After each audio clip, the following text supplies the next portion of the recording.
Before beginning assembly of your office chair, make sure you have all your parts and hardware.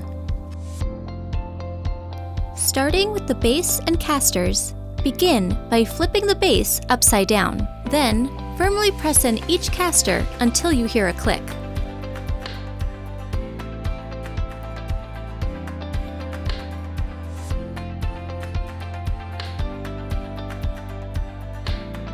Flip the base to the upright position. Next, firmly insert the gas lift into the base. Firmly place the bottom of the base onto the gas lift.